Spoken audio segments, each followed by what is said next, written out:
Brought to you by the Every Dollar app. Start budgeting for free today.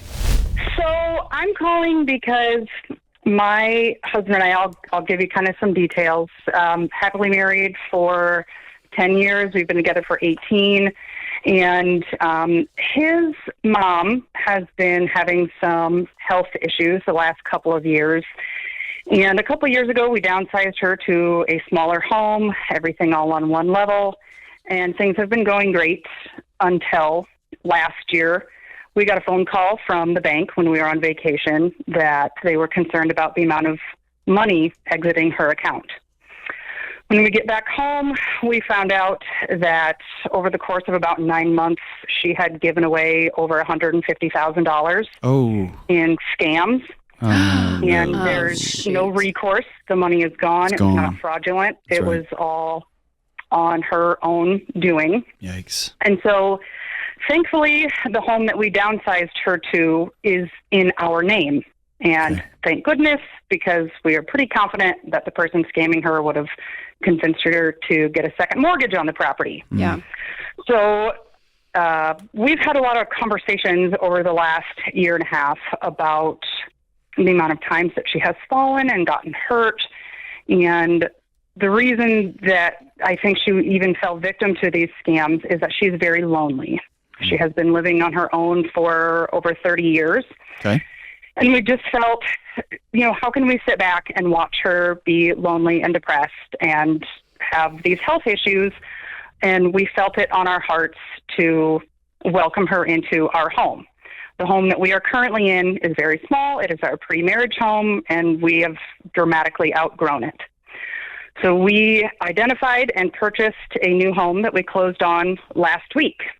The part of the financial intention of all of this was that the current home we are in, we own free and clear. And the home that she is in, that is in our name, we also own free and clear. We were getting a bridge loan, able to move into the new home and sell both of those properties, therefore then owning the new home completely debt-free. Great. Yeah. Since we have closed on the new home A 9 week days ago, Okay. she has started exhibiting some behaviors that I have never seen out of her in 18 years.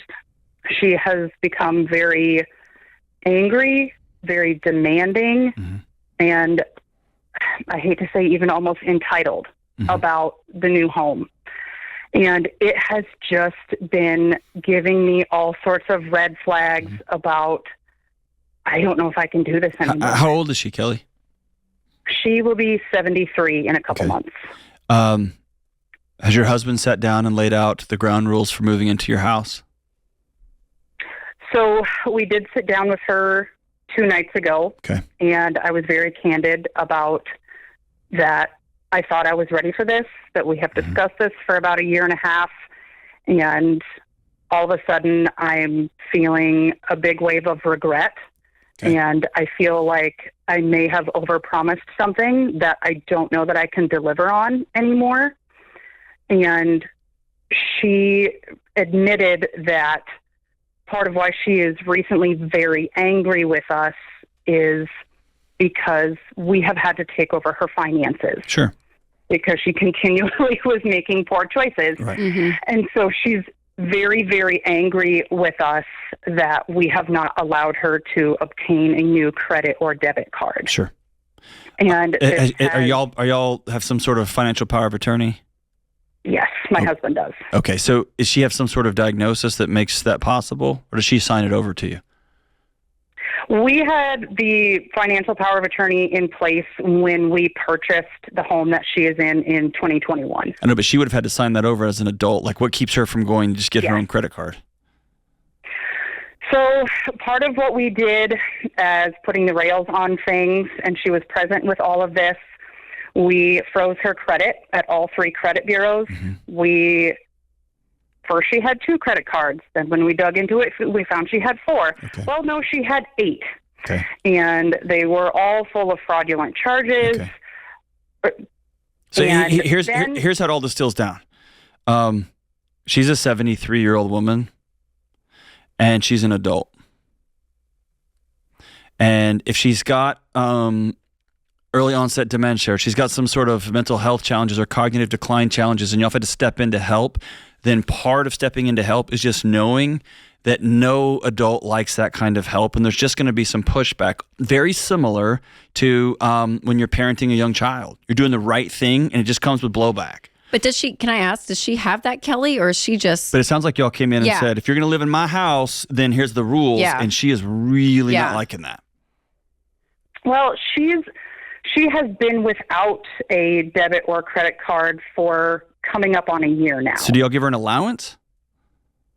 We're in a small enough community that the vast majority of places that she shops at still take a personal check. Okay. So she's still able to get all of her groceries, car service. Okay. So my thing, Kelly, is I don't want you guys to have this level of parenting over a 73-year-old who mentally is stable. Yeah, she doesn't want your help. She's fallen for scams, but it's not because of John's point that she has some mental decline. She's a 73-year-old who doesn't make wise decisions, and there's only to a point that you guys can control that, Kelly. You know, like there's something to be said about letting her have to experience, right, to a degree of pain. I don't know if you can control the mother-in-law for so long. Well, and if y'all, at the end of the day, it sounds like she's going to be with you regardless. And so I think sitting down and having that direct conversation, do you want to take your money back? But you're going to be living with us. You're going to be living under our rules because you don't have a budget and you keep falling for these scams, or we're going to continue to love you. And it's going to be frustrating, but we can get through this together. Create your free every dollar budget today, the simplest way to budget for your life.